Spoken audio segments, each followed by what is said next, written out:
Imagine being so famous the world watches your every move but one night. Walking into your own restaurant, you become just another stranger. Until you hear a server crying behind the kitchen door. What Vin Diesel did next.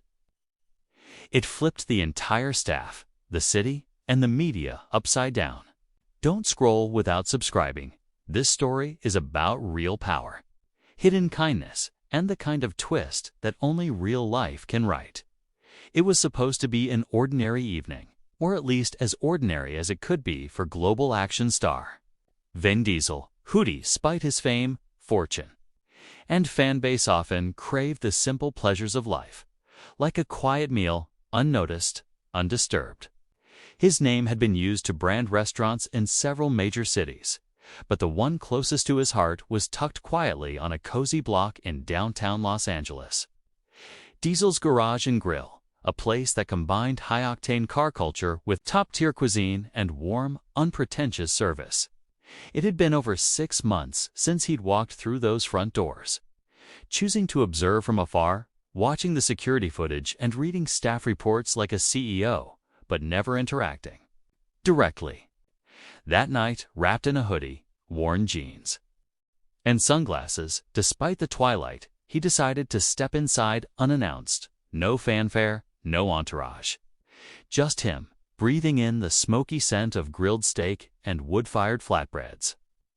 But as he passed, the hostess stand and nodded politely at the waitress who didn't recognize him. His steps slowed. From beyond the swinging kitchen doors came a muffled, sound-choked sobbing. The kind that didn't belong in any professional kitchen, certainly not his. He froze. It was subtle, barely audible beneath the jazz playlist humming through the speakers, but unmistakable. He looked around. No one else seemed to notice. Then, instinct overtook celebrity protocol.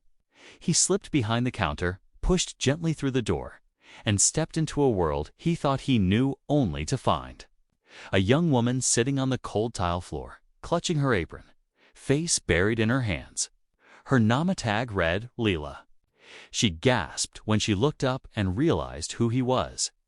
But before she could say anything, he knelt down, his voice soft. "You okay?" What unfolded in the following minutes cracked open a hidden world behind the glossy image of his restaurant. Lila was a single mother, working double shifts, often covering for another server named Trent, who, as she confessed with trembling lips, had been verbally harassing her for weeks. She'd reported it, but the manager, Chris, had ignored it, brushing her off, telling her to toughen up or risk losing hours. Vin's face darkened, not in anger toward her, but with the icy calm of a man about to dismantle a system. He helped her up, asked for every name involved, and then told her one thing: "Stay here, don't say anything yet. Let me handle this." From there, he walked back into the restaurant as if nothing happened, taking a seat at the far booth, observing everything. Within 10 minutes, he identified the manager, cocky, distracted, laughing a little too loudly near the bar. Veng flagged him down like a regular customer.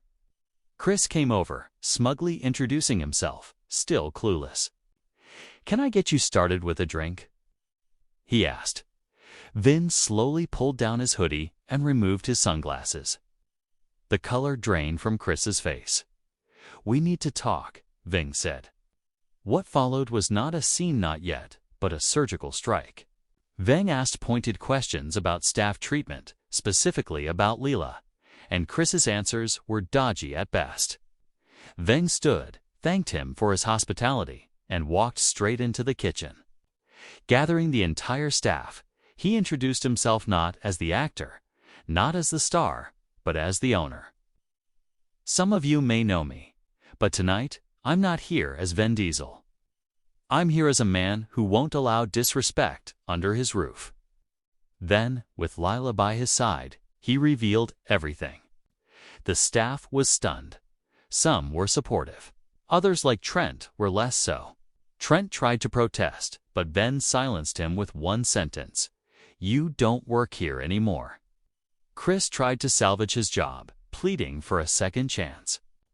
Vin didn't yell. He didn't curse. He simply handed him a termination letter already prepared by his legal team via phone while Vin was seated in the booth. But that was only began the next morning, when the story broke first through whispers on social media. Then, as a viral tweet from one of the waitresses, Vin Diesel came to our restaurant undercover last night and fired our toxic manager on the spot. Realest boss ever.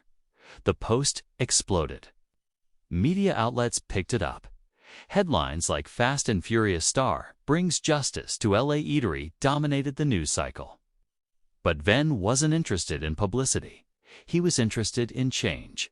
He called a mandatory meeting for all employees the next day, including regional supervisors.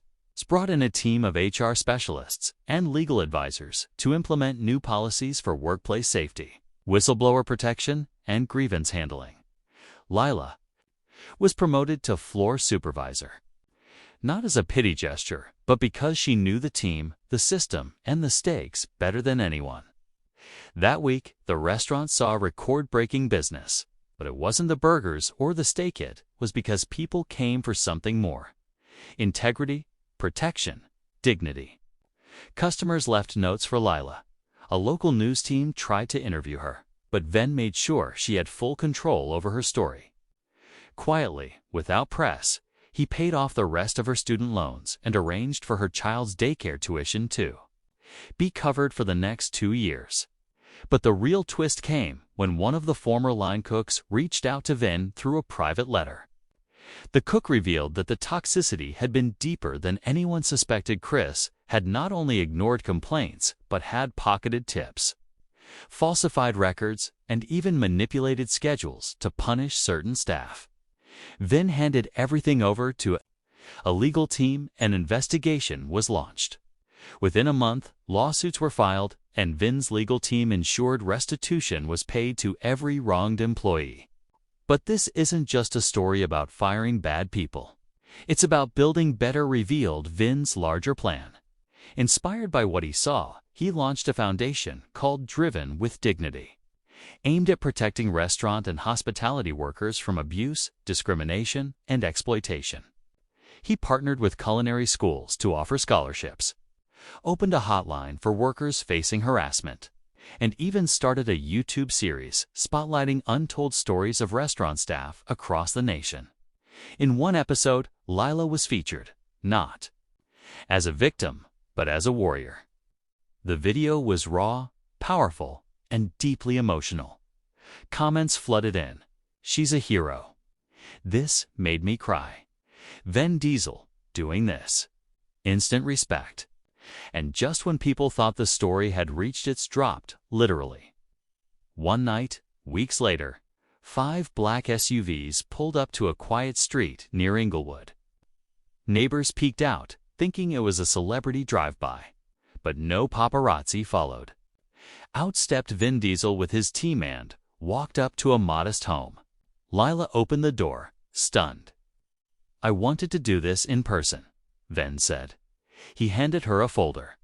Inside were the deed papers to a new home paid in full, in her name, near a top-rated school. He didn't want fanfare. He didn't want posts or hashtags. He just wanted her and her child to breathe freely without fear. Lila cried again, but this time with joy. "I don't know how to thank you," she whispered. Vin smiled. "You already did. That night when you stood back up." As he left, one of the neighbors, a retired teacher, recognized him and whispered, "Now that's the kind of Hollywood we need." The SUVs pulled away, the lights dimmed, and life moved forward. But the impact remained. The restaurant, now known as Lila's Table at Diesel's Garage, became a national symbol of employee dignity and strength. And the man behind the action films reminded everyone that true power isn't about stunts or explosions, it's about what you do when no one's